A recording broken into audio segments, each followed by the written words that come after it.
In this question, in triangle ABC, DA is parallel to BC, then find AD.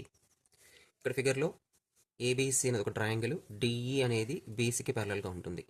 ఒక ట్రయాంగిల్లో DE అనేది బీసీకి ప్యారలల్గా ఉంటే మనం బీబీటీ థీరం అనేది మనం అప్లై చేయొచ్చు.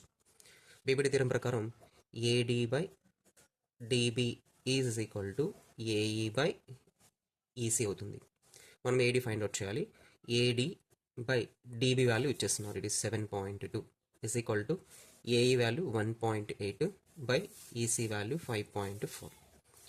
AD is equal to 7.2 నడపడక transfer చేస్తే 1.8, it is dividing here, another side multiplication, it is 1.8 into 7.2 by 5.4.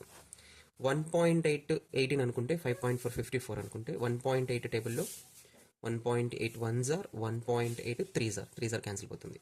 3 1s are 3, 3 2s are 6, 1 ఉంటుందేమో పాయింట్ పెట్టుకుంటే ఇంకా 12 అవుతుంది.